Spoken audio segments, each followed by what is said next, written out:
Pemirsa Lingkar Jatim, Presiden Joko Widodo telah mengeluarkan peraturan pemerintah pengganti Undang-Undang Nomor 2 Tahun 2022 tentang Cipta Kerja pada tanggal 30 Desember tahun 2022 lalu. Keputusan itu menuai kritik lantaran dianggap melanggar putusan Mahkamah Konstitusi. Sebelumnya, MK memutuskan UU Nomor 11 Tahun 2022 tentang Cipta Kerja atau Undang-Undang Cipta Kerja cacat secara formil. MK menyatakan dalam putusannya nomor 91 PU 18 2020, UU Cipta Kerja inkonstitusional bersyarat dan meminta pemerintah memperbaikinya paling lama dalam 2 tahun.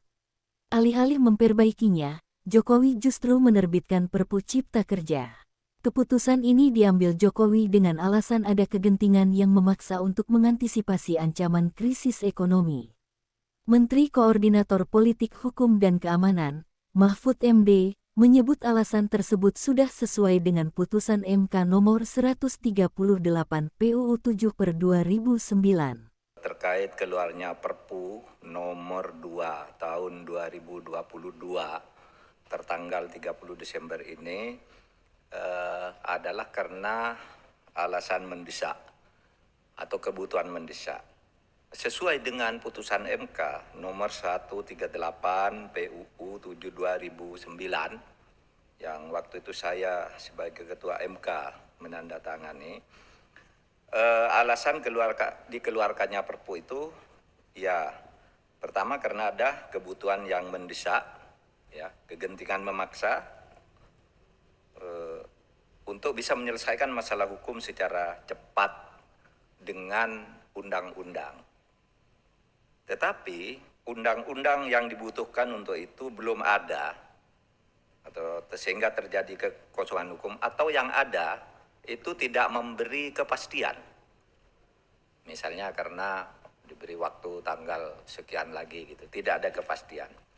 Lalu yang ketiga, kekosongan hukum tersebut tidak bisa dibahas melalui prosedur normal karena lama, harus melalui tahap 1 sekian lama lagi, lalu tahap 2 dan seterusnya. Oleh sebab itu, pemerintah memandang ada cukup alasan untuk menyatakan bahwa diundangkannya Perpu nomor 2 tahun 2022 ini didasarkan pada alasan mendesak seperti tadi disampaikan oleh Bapak Menko Perekonomian, yaitu misalnya dampak perang Ukraina ya, yang secara global maupun nasional mempengaruhi negara-negara lain termasuk Indonesia, mengalami ancaman inflasi, ancaman stagflasi, krisis multisektor, suku bunga, kondisi geopolitik, serta krisis pangan.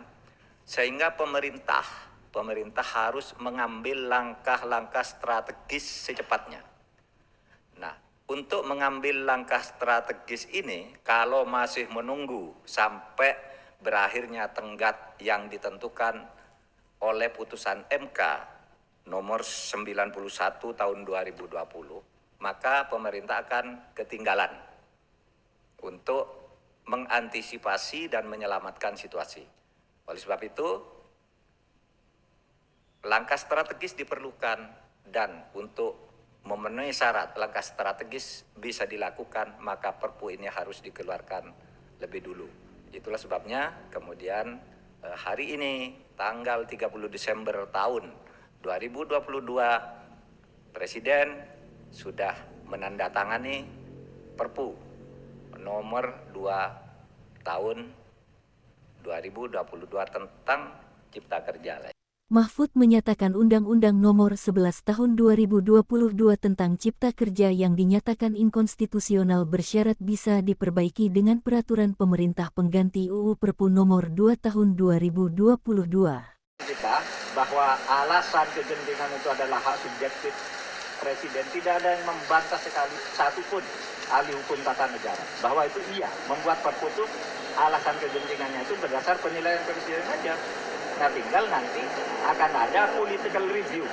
Political review-nya di DPR masa sidang berikutnya, judicial review-nya kalau ada yang mempersoalkan ke MK, kan gitu aja.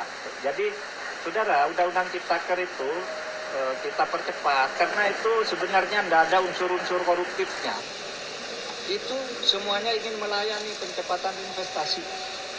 Siapa juga? Itu ingin mempermudah pekerja. Malah dalam proses perbaikan itu kita sudah diskusi apa yang diinginkan, masukkan semua. Sehingga nanti di Perpu itu sudah dibahas semuanya, dan saya melihat memang kan reaksinya datang dari akademisi, ya sudah bagus. Saya juga akademisi, mungkin saya kalau tidak jadi menteri ngerti kayak gitu. Tapi saya katakan kalau secara teori udah tidak ada masalah, jangan mempersoalkan formalitasnya, prosedurnya itu udah sesuai.